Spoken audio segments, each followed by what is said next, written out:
सबसे बड़ी बात क्या थी कि निषाद की पार्टी, जी। हमारे जो मुकेश सहनी जी थे वो बोलते हैं कि निषाद की पार्टी है, 3 सीट इनको मिलता है। जी। लेकिन बताते हुए मैं आपको खुद दुख होता है कि एक भी सीट इन्होंने निषाद को नहीं दिया। जी। देना चाहिए ना। कार्यकर्ताओं का सम्मान नहीं हो रहा था, कार्यकर्ता सारे के सारे दुखी थे और बहुत ऐसी चीज़ें थी कि जो लग रहा था कि नहीं अब कुछ गड़बड़ है, क्योंकि जितनी नई पार्टियां हैं ना सबका यही कंडीशन है आज की स्थिति में। तो इसको देखते हुए मैंने पार्टी को छोड़ दिया।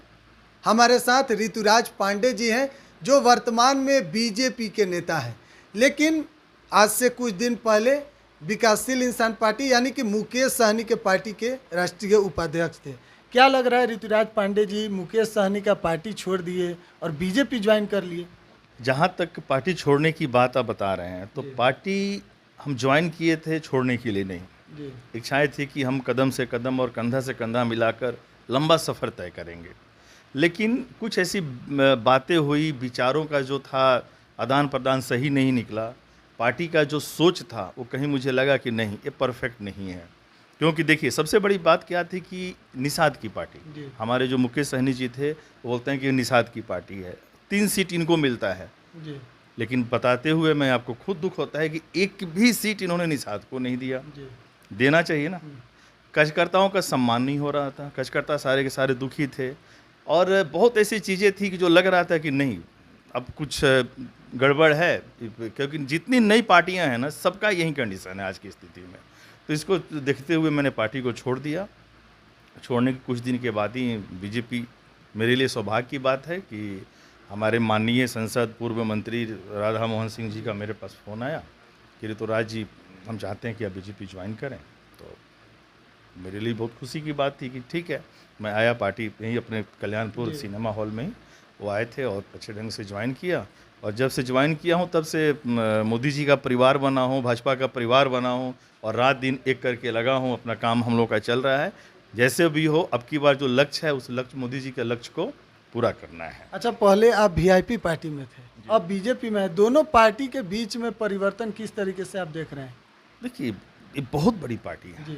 जो अपनी बीजेपी है ना, एक संस्कारिक पार्टी है, एक सामाजिक पार्टी है, एक राष्ट्र की पार्टी है, एक गरीबों की पार्टी है और भारत के 140 करोड़ के दिल में बसने वाली पार्टी है। ये सबकी सोच थी। आप देखिए ना कि अब मोदी जी के जो हम लोग बातें करते हैं, हम भले विपक्ष में थे, हम दूसरे पार्टी में थे, वहाँ पर क्या बात आती है कि उन लोगों का जो सोच है वहाँ पर फर्स्ट हम, पहले हम, बाद में कार्यकर्ता और उसके बाद जनता। लेकिन बीजेपी में क्या है कि पहले जनता कार्यकर्ता बाद में नेता। इतना बड़ा फर्क है इसमें। आपने फ़र्क पूछा तो बहुत बड़ा फ़र्क है कि बीजेपी में जब से मैं आया हूँ तब से मुझे बहुत अच्छा लग रहा है, बहुत कुछ देखने को मिल रहा है, बहुत कुछ सीखने को मिल रहा है, क्योंकि ऑर्गेनाइज पार्टी है। जैसे आपको मालूम है कि विश्व की सबसे बड़ी पार्टी कहा जाता है भारतीय जनता पार्टी को, और उस पार्टी में कुछ भी ऑर्गेनाइज नहीं था। मुकेश सहनी के पार्टी में थे, पहचान तो वहाँ से भी आपको मिली थी? पहचान तो मेरी अपने पहले भी थी। आपको बताऊं कि 2020 में मैं इसी अपने कल्याणपुर विधानसभा क्षेत्र से एज ए इंडिपेंडेंट निर्दलीय चुनाव लड़ा था। रात दिन मेहनत किया था, घूमते रहता था, लोगों से मिलते रहता था। फिर ठीक है, पार्टी वो भी अपनी जगह पे ठीक है, पहचान मिली, अपने लोग हैं, उससे कोई शिकवा शिकायत नहीं है। मेन क्या होता है ना कि हम लोगों के साथ, हम जैसे लोगों के साथ मुद्दा क्या आ जाता है कि जब कुछ ऐसी परिस्थितियां आ जाती हैं कि जो पार्टी के संविधान से हटकर हो, लीक से हटकर हो, तब वो बर्दाश्त नहीं होता। बहुत ऐसी चीज़ों को मैं ओपन करना नहीं चाहूँगा आपके माध्यम से, लेकिन सब लोग समझदार है, कुछ ऐसी चीज़ें होती हैं कि जो नहीं होना चाहिए पार्टी में। पार्टी का भविष्य के लिए बहुत कुछ होता है, कार्यकर्ता होता है, जनता होता है। तो इस पर सोचकर सिर्फ अपने लिए आप सोच रहे हैं तो मुझे नहीं लगता है किसी भी पार्टी का भला हो सकता है। अच्छा, मुकेश सहनी का एक भाषण सुने जिसमें कह रहे हैं कि प्रधानमंत्री 10 साल से ताली बजा रहे थे। क्या इस सबसे बड़ा रीजन यही है कि जो विश्व का सबसे बड़ा नेता, विश्व के सबसे बड़े पार्टी का नेता, आप उसके लिए अपने ऐसे हाथ बजाकर ऐसे लैंग्वेज का आप यूज कर रहे हैं, तो सोचिए कि आपकी मानसिकता, आपकी सोच, आपका एजुकेशन, आपका संस्कार कहाँ पे है। मैं पूछ रहा हूँ ना, आप अभी हमारे प्रधानमंत्री हैं ना। लाख अगर आपको कोई शिकवा शिकायत है, हो सकता है, मतभेद होता है, पार्टी का अपना मतभेद है, लेकिन इस टाइप का बात करना, मैं तो सुना तो मैं भी दंग रह गया कि मुकेश जी हो या कोई भी नेता कैसे इस टाइप का बात बोल सकता है भाई। और अच्छे लोग नहीं बोलते हैं, जो पढ़े लिखे एजुकेटेड है। विपक्ष में तो बहुत सारे लोग हैं, ऐसा थोड़े है कि आप यही एक हैं। विपक्ष में तो पूरा भारत में बहुत सारी विपक्षी पार्टियां हैं, लेकिन इस टाइप का शब्द नहीं बोलना चाहिए था। मैं चाहूँगा कि आगे कभी भी बोलना हो मुकेश जी को, तो मैं निवेदन करूँगा कि भाई सोच समझकर शब्दों का चयन करके ही बोला करें आप। क्या लग रहा है, मुकेश सहनी का सुरक्षा हटाया गया था, कहीं बौखलाहट तो नहीं था? मेरे हिसाब से तो उनका सुरक्षा बहुत पहले हट जाना चाहिए था, क्योंकि वो नेता हैं तो उनको सुरक्षा की ज़रूरत क्या है ना। वो कभी एमपी तो है कह रहे हैं नहीं। कि हमको मार देने का कोशिश किया गया, जनता के बीच में हम जा रहे हैं। कौन मारेगा? हम पूछते हैं, जब जानता ही सब आपका सब कुछ रखवाला है, आप बोलते हैं कि जानता ही हमारे भगवान है, जानता ही मेरा सब कुछ है, तो मारेगा कौन फिर? ये तो भाई सोच की बात है। और जहाँ तक है कि भाई मेरे ऐसा नहीं है कि आप अभी आज के टाइम में मेंबर ऑफ पार्लियामेंट हैं या फिर आप विधायक हैं ना आप मंत्री हैं, फिर भी आपको सुरक्षा मिल रहा था, अच्छी बात थी। अब देखिए बहुत ऐसी चीज़ें होती हैं और सरकार की अपनी मजबूरियाँ होती हैं, इसमें मैं कोई कमेंट करना नहीं चाहूँगा। अब सरकार का क्या नीति इस मामले में है, लेकिन हाँ उनका सुरक्षा हट गया। अब कुछ दिन पहले 2 दिन पहले की बात है, इस पर मेरा कोई विशेष कमेंट नहीं होगा। अच्छा, एक और सवाल जो कैमरा पर तो नहीं पूछना चाहिए, पार्टी से जब हटे तब कुछ फोन उन आया कि नहीं मुकेश सहनी की तरफ से, ये काहे हट रहे हैं पार्टी से? नहीं, मैं फ्रेंकली बताऊंगा, बाकी सब लोगों का फ़ोन आया, लेकिन मुकेश सहनी का फ़ोन नहीं आया। मैं यही बताया ना कि वहाँ पार्टी फर्स्ट नहीं है, नेता फर्स्ट है। विपक्ष की जो कुछ पार्टियां हैं ना, आप ये तो देखिए ना, अभी हम आरजेडी की हम थोड़ा बात कर लेते हैं। आप पूर्णिया में जाते हैं, मंच पे खड़ा होते हैं, हम तेजस्वी जी की बातें कर रहे हैं, आप मंच पे खड़ा होते हैं और बोलते हैं कि आप हमारे कैंडिडेट को भले वोट मत देना, जग जाहिर है ना, लेकिन अपना इंडिया अपना एनडीए को दे देना। कोई ऐसा नेता बोल सकता है? क्यों बोलेगा ऐसा कि हमको वोट मत देना, पहले पप्पू यादव को अपना मत देना? ये कौन सी डायलॉग है भाई, ये कौन सी बात है? तो सोचिए ना, इस पार्टी में उनको क्या है कि मैंने जो बोल दिया वो लक्ष्मण रेखा हो गया। पप्पू यादव को हराना है तो लक्ष्मण रेखा हो गया, इनको मन में कुछ बातें आ गई तो ऐसी हो गई। तो रीजनल पार्टियों में इसी प्रकार का दिक्कत है कि इनमें बहुत सारी भेद हैं, बहुत अंदर अंदर इन लोग का है ना कि मन और विचार मिलते नहीं हैं इनके। कार्यकर्ता से इन लोगों का बात विचार नहीं होता है, बस मीडिया कुछ आ गया, अपना बातों को रख दिया, जो रख दिया वहीं सही हो गया। अच्छा, बीजेपी में आप आ गए, यानी कि भागवा कलर के रंग में, ठीक। इससे पहले मुकेश सहनी के पार्टी में थे। बीजेपी जो अब घूम रही है और एक तरफ आरजेडी से तेजस्वी यादव लगातार बीजेपी को घेर रहे हैं, प्रधानमंत्री को कह रहे हैं कि लोग रोजगार का बात नहीं कर रहा है, हम तो 1 करोड़ नौकरी देने की बात कर रहे हैं। सबसे पहले बताऊं कि बीजेपी भगवा कलर का रंग से इसका कोई मतलब नहीं है। मैं ओढ़ाऊं ना जी, ये है, ये भी तो है, हरा है कि नहीं है? आधी से अधिक हमारी पृथ्वी पर आधा से अधिक ज़मीन अपना हरियाली से भरा हुआ है, ठीक है ना। और ये भगवा सूर्य का निशानी है, जब सूर्य सुबह में उगता है ना, तो ऐसा कुछ नहीं है कि भगवा कलर का। भगवा तो अच्छा है, जब हिंदू हैं और हिंदू राष्ट्र है तो होने में क्या बुराई है, लेकिन सब कुछ मिश्रित है। और बीजेपी एक ऐसी पार्टी है, आपको बताऊं कि यहाँ जात पात की बात नहीं होती।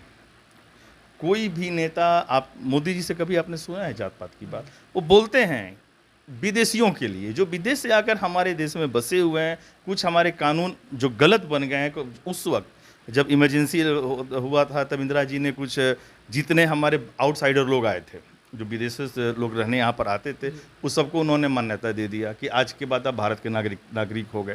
तो इन चीज़ों का विरोध करके ऑलरेडी हमारे पास हमारा आबादी बहुत अधिक है, उस पर से और आबादी बढ़ते चला जाएगा, तो नुकसान तो हमारे देश को होने वाला है ना। तो उसके लिए बोलते हैं। लेकिन जो यहाँ के हैं, वो हिंदू हो, मुस्लिम हो, सिख हो, ईसाई हो, किसी के लिए ऐसा बात बीजेपी नहीं करती है। बीजेपी का एजेंडा साफ है कि राष्ट्र को आगे बढ़ाना है, राष्ट्र की बात सोचना है। हमारे देश के ऊपर किसी को हिम्मत नहीं होना चाहिए जो आंख उठा दे, चाहे वो पाकिस्तान हो, चाहे चाइना हो, चाहे अमेरिका ही क्यों ना हो। ये बात उनका नीति है। अच्छा, महागठबंधन के तरफ से लगातार कहा जा रहा है कि लोग देश मजबूत कर रहे हैं, महंगाई के बलू म नहीं बोल रहे हैं, तेजस्वी यादव कर रहे हैं मन से, बेरोजगारी का ब नहीं बोल रहे हैं प्रधानमंत्री, इस पर क्या नहीं बात कर रहे हैं, रोजगार पर बात नहीं कर रहे हैं, ये लोग खाली बोल राम मंदिर का मुद्दा उठा रहे हैं। नहीं, आप एक बात बताइए कि मोदी जी को आए महज 10 साल हुआ। 10 साल पहले क्या हर एक घर में रोजगार मिल गया था क्या? 2014 से पहले क्या भारत का हर एक घर का व्यक्ति नौकरी पा रहा था? बताइए। तो तेजस्वी यादव कह रहे हैं कि 10 साल पहले तो गैस का सिलेंडर का दाम बोलो 400 रुपये था, 10 साल बोलो 1400 रुपये कर दिए। पैसा अच्छा, तेजस्वी यादव से पूछिएगा कि 10 साल पहले एक नॉर्मल सा जो ऑफिस का प्यून हुआ करता था उसका कितना सैलरी था और आज कितना सैलरी है, ये भी उनसे पूछिएगा। कि आज आप देखिए क्या होता है, जब अब आज से जब देश आज़ाद हुआ था तो आप कौड़ी 1 रुपया लेकर जाएंगे तब बहुत कुछ भर के आ जाते थे, याद होगा ना। 1947 में 1 रुपया बहुत बड़ी बातें होती थी, 500 तो दूर की बात है, 100 का नोट भी प्रचलन में नहीं होगा। अब उसकी तुलना हम 2014 से 2010 में करें, 2010 की तुलना अभी करें, देखिए ये विकास है। विकास होता है तो पैसे का वैल्यू कहीं ना कहीं गिरता है। पैसे का वैल्यू गिरा हुआ है, पैसे का वैल्यू बढ़ थोड़े रहा है।